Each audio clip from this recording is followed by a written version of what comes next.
interesētu, kādas problēmas Latvijā pastāv, lai bērni ar invaliditāti varētu mācīties vispār izglītojošās skolās?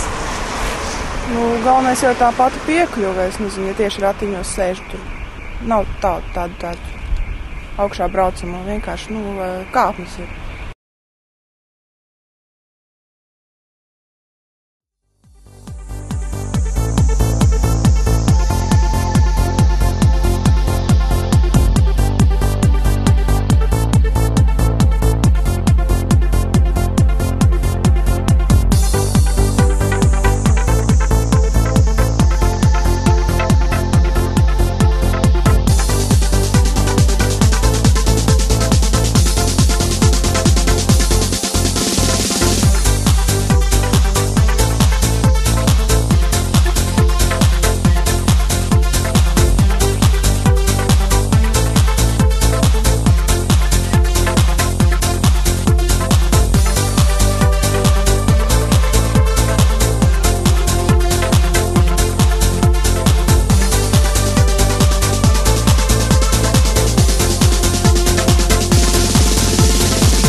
Droša un atbalstoša vide ir tādā gadījumā, ja cilvēks, kam ir kustību traucējumi, brīvi var iekļūt skolā, brīvi var pārvietoties pa skolu un brīvi var nokļūt katrā stāvā.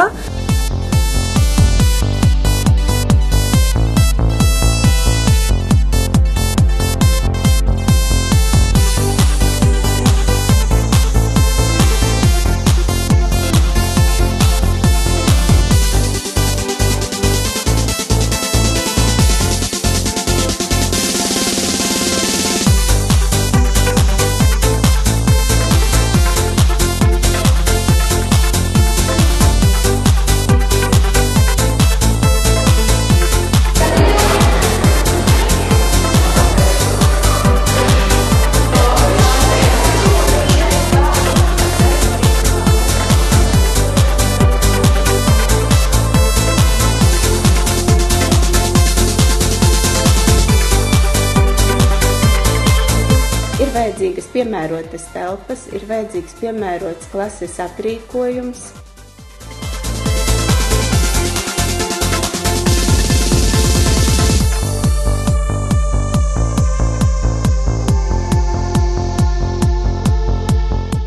Saki, lūdzu, kāpēc tev patīk mācīties vispār izglītojošā skolā kopā ar pārējiem normāliem bērniem? Tāpēc, ka es labāk jūtos sabiedrībā. Tieši tādā sabiedrībā es jūtos pilnvērtīgi, un vēl es uzskatu, ka programma, ko dod parastā skolā, ir daudz labāka nekā, piemēram, programma speciālā skolā.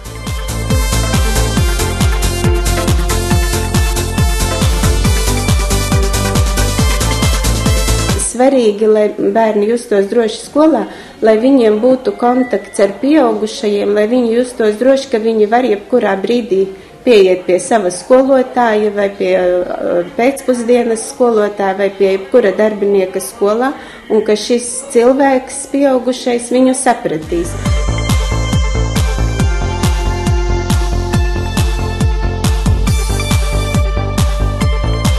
Visi bērni tiek pieņemti tādi, kādi viņi ir, un ņemts vērā viņu īpašās vajadzības, viņu veselības stāvoklis, un tas, kas mācību process virzīts uz to, tas, kas šim bērnam nepieciešams, balstoties uz pozitīvo, ko viņš var izdarīt, nevis to, ko viņš var būt, uz ko viņš nav spējīgs.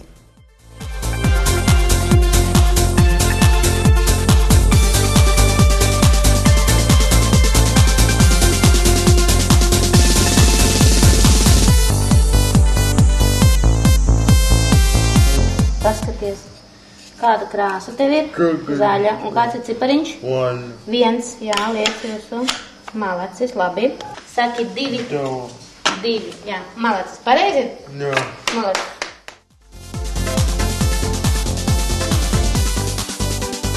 Vai bērni ar invaliditāti ir bīstami citiem bērniem?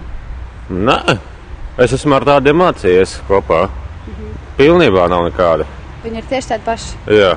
Nu, nedaudz savādāk, bet cilvēki tādi paši vien ir. Visi it kā tādi pretīmnākoši studenti, visi saprot, it kā visi pierod, sākumā bija tā atturīgi, bet pagāja kāds 2 nedēļas, 3 nedēļas, it kā visi pierada.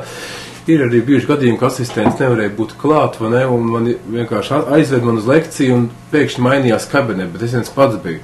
Es domāju, kas būs? Bet pienāca klāt kursa biedri, vai ne, neatstāja, negāja prom, pienāca klāt, piedāvājās, paņemt pie rokas, aizvest uz to citu kabinetu, ka mainījās, vai ne. Un arī pasniedzēja, es it kā liekas ļoti pretīmnākoši. Ir arī bijis, ko tiešām nevar neredzīgais izdarīt. Viņi nāk klāt un prasa, kā būtu labāk to vidusceļu meklē kopīgi. Sabiedrībā daudz klišejas pastāv, un pamazām jāmēģina no viņām atbrīvoties. Un kā pasniedzējs teica, pusi dzīvi mēs uzspiežam sev šīs klišejas, un otru pusi mēs mēģinām tikt no viņām vaļā.